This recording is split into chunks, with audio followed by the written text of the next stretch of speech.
आगामी उत्तर प्रदेश विधानसभा चुनाव 2027 में किस पार्टी की बनेगी सरकार, कौन बनेगा उत्तर प्रदेश का अगला मुख्यमंत्री? क्या एक बार फिर से योगी आदित्यनाथ बनेंगे उत्तर प्रदेश के अगले मुख्यमंत्री, या फिर कांग्रेस पार्टी या समाजवादी पार्टी के नेतृत्व में अखिलेश यादव भारतीय जनता पार्टी को करेंगे सत्ता से बाहर?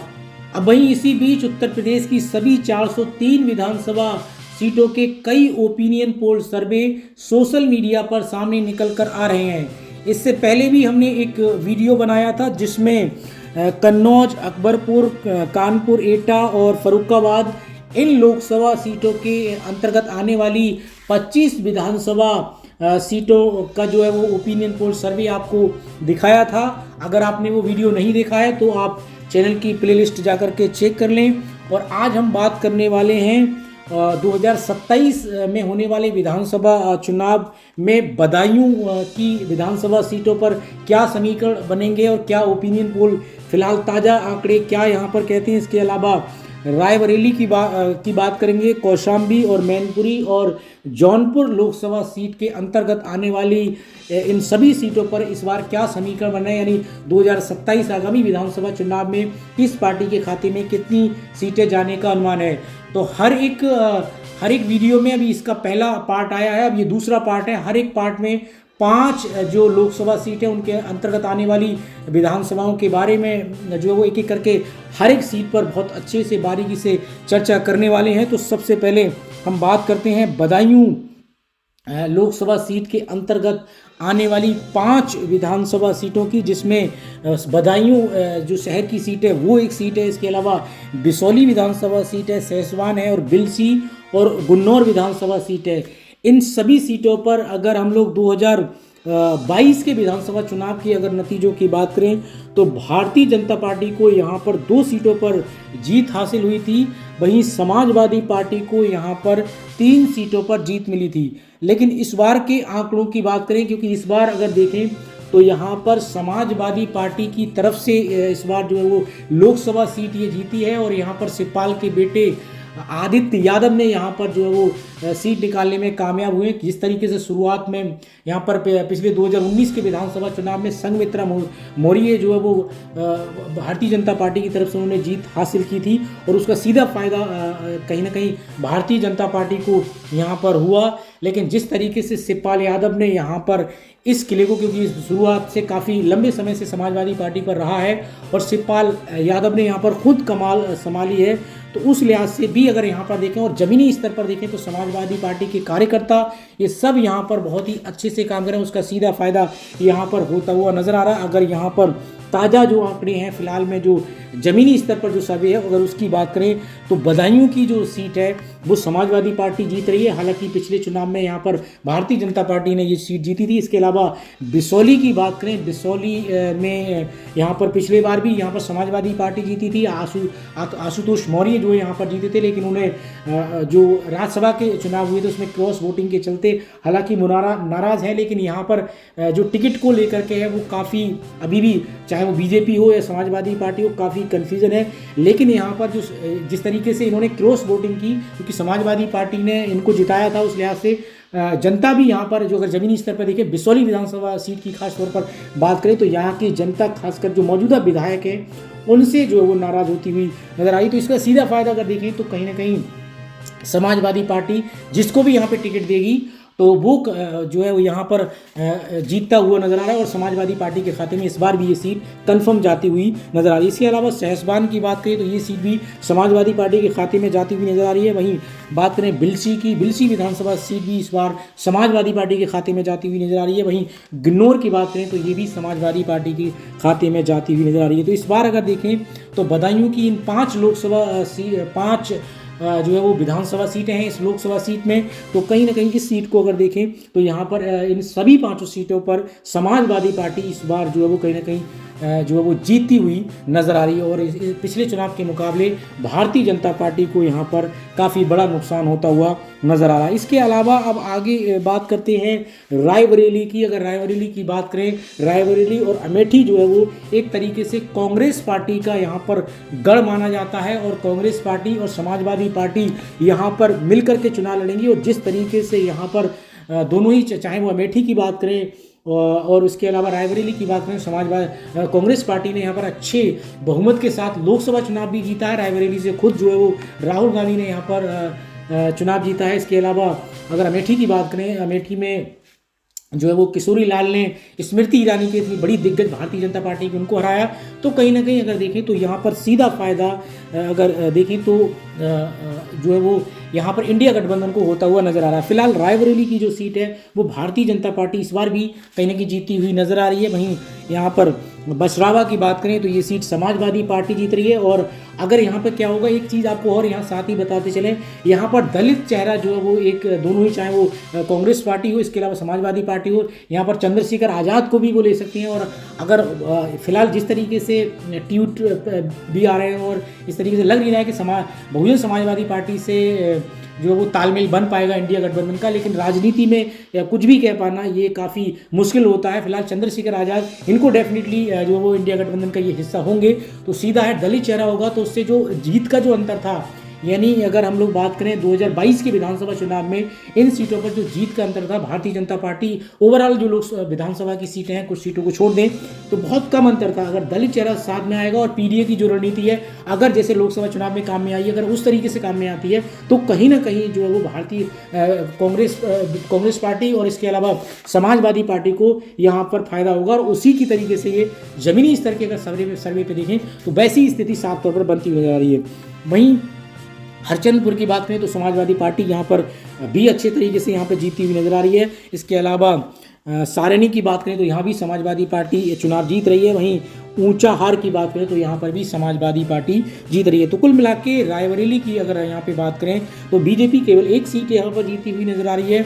वहीं अगर समाजवादी पार्टी प्लस की यानी कांग्रेस पार्टी और समाजवादी पार्टी की बात करें यानी इंडिया ब्लॉक को यहाँ पर 4 सीटों पर बढ़त मिलती हुई कहीं ना कहीं इन ताज़ा आंकड़ों के अनुसार मिलती हुई नजर आ रही है। इसके अलावा आगे बात करते हैं कौशाम्बी जिले की। कौशाम्बी लोकसभा सीट की अगर हम लोग बात करें तो कुल 5 विधानसभा की सीटें इस जो वो लोकसभा सीट के अंतर्गत भी आती हैं। तो यहाँ पर अगर सबसे पहले बाबागंज की बात करें तो यहाँ पर राजा भैया की एक पार्टी है जनसत्ता दल, इस पे जो है वो कहीं ना कहीं इनका दबदबा है। पिछले बार भी ये सीट जीती।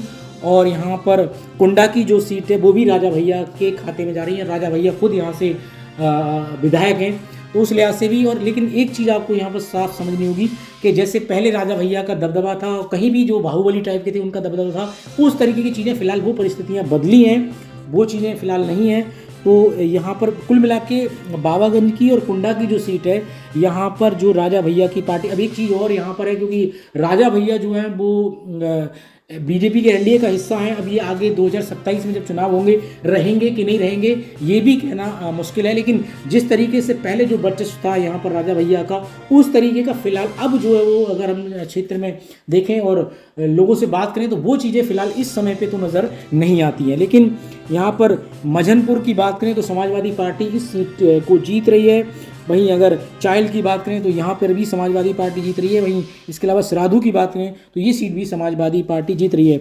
तो कुल मिला के पिछले चुनाव 2022 की अगर बात करें तो 2 सीटें भारतीय जनता पार्टी ने जीती और समाजवादी पार्टी को यहाँ पर 3 सीटें मिली। इस बार भी हूबहू वही समीकरण बनते हुए नजर आ रहे हैं। लेकिन भारतीय जनता पार्टी यहाँ पर एक भी सीट नहीं जीतती हुई नजर आ रही है, क्योंकि जो भी सीट यहाँ पर जीतेंगे तो यहाँ पर राजा भैया की जो पार्टी है जनसत्ता दल, ये सीट जो है वो यही निकाल सकते हैं। बाकी यहाँ पर बीजेपी के लिए इतनी अच्छी खबर यहाँ से फिलहाल इन आंकड़ों के अनुसार तो यहाँ पर नजर नहीं आ रही है। लेकिन बीजेपी भारतीय जनता पार्टी यहाँ पर मेहनत करेगी, या इसके अलावा कोई भी लोकसभा सीट, इसके अलावा जितनी भी विधानसभा सीटें हैं इन 25 राज्यों की, जिसकी 25 विधानसभा सीटों की जो हम बात कर रहे हैं, मेहनत करेगी तो बीजेपी भी जीतेगी। और कई बार लोग जो है कि समाजवादी पार्टी के लिए वीडियो बना, ऑनेस्टली ईमानदारी से बता रहे हैं, हम किसी को वीडियो नहीं बना रहे हैं, आपके लिए ये जो आंकड़े लेकर के आ रहे हैं बहुत ही मेहनत और मशक्क़त के साथ कई तरीके से जुटाते हैं और कहाँ से आपको आंकड़े दिखा रहे हैं ये भी वीडियो के अंत में मैं आपको ये चीज़ें बताएंगे। और पूरी ऑनेस्टली ईमानदारी से, कोई कहीं से भी नहीं है, आप मेहनत कीजिएगा, सब बराबर है, सब पार्टियों के लिए, किसी के लिए हम लोग कोई काम वाम यहाँ पर नहीं कर रहे हैं। इसका भी आपको ध्यान रखना, कई तरीके के कमेंटबाजी आप करते हो, ये बिल्कुल निश्चिंत रहिए, किसी के लिए कोई भी जैसा आंकड़े सामने निकल कर आए, जिस तरीके की भी आंकड़े हमको जहाँ से मिलते हैं वो आंकड़े आपको हम लोग यहाँ पर अपने इस प्लेटफॉर्म के माध्यम से आपको दिखाते हैं। इसके अलावा अब आगे बात करते हैं मैनपुरी की। मैनपुरी में कुल 5 विधानसभा की सीटें हैं और 5 विधानसभा की सीटों में से मैनपुरी की खुद सीट समाजवादी पार्टी यहाँ पर जीत रही है। इसके अलावा किशनी की बात करें तो ये भी समाजवादी, जयंत नगर की बात करें, करहल से अब खुद यहाँ पर अगर बात करें तो पहले जो है यहाँ से विधायक थे अखिलेश यादव, लेकिन वो लोकसभा के सांसद बन गए हैं। और कुल मिला के मैनपुरी सीट भी जो वो समाजवादी पार्टी की इस बार कब्जे में है, तो कहीं ना कहीं उसका सीधा फायदा, और एक तरीके से पहले से ही ये गढ़ माना जाता है। और जो जीत का अंतर था यहाँ भी जो अगर बात करें भारतीय जनता पार्टी ने जो जिस तरीके से 2 सीटें जीती वो बहुत कम मार्जिन था, लेकिन जैसे मैंने बताया पीडीए की जो रणनीति उसके अलावा और ज़मीनी स्तर पर यहाँ पर समाजवादी पार्टी इस बार बहुत ज़्यादा काम कर रही है। लेकिन अगर बात करें बीजेपी की तो बीजेपी एक तरीके से धार्मिक मुद्दे को लेकर के काफ़ी अट्रैक्टिव है। अभी कितना कामयाब होगा, जैसे पहले अयोध्या की बात करें लोकसभा चुनाव में किस तरीके से नुकसान हुआ भारतीय जनता पार्टी को, एक नाक की लड़ाई बन रही थी। हालांकि उपचुनाव में जरूर यहाँ पर जो बीजेपी ने जीत हासिल की है, लेकिन अब चीज़ें परिस्थिति अलग होंगी, क्योंकि उपचुनाव में ज़्यादातर सत्ताधारी पार्टी होती है, उनको ही फायदा होता है, ये सभी को पता है। लेकिन अब जो 27 में जब चुनाव होंगे तो क्या स्थिति बनेगी, ये अपने आप में भी एक अहम सवाल है। और कुल मिला के अगर हम लोग यहाँ पर देखें तो समाजवादी पार्टी की जिस तरीके से निचले स्तर पर काम कर रही है और कार्यकर्ताओं में जो जोश है, उससे साफ तौर पर अगर देखें तो मैनपुरी की इन 5 सीटों पर इस बार समाजवादी पार्टी कहीं ना कहीं इंडिया ब्लॉक की बात करें तो यहाँ पर फ़ायदा होता हुआ नज़र आ रहा है। इसके अलावा अब आगे बात करते हैं जौनपुर की। जौनपुर में कुल 5 विधानसभा की सीटें, इन 5 सीटों में अगर बात करें तो यहाँ पर मुगरा बादशाहपुर की बात करें तो यहाँ पर समाजवादी पार्टी जीत रही है। इसके अलावा शाहगंज की बात करें तो इस सीट पर भी समाजवादी पार्टी को जीत मिलती हुई नजर आ रही है। वहीं मल्हानी की बात करें तो समाजवादी पार्टी इस विधानसभा सीट पर भी जीत रही है।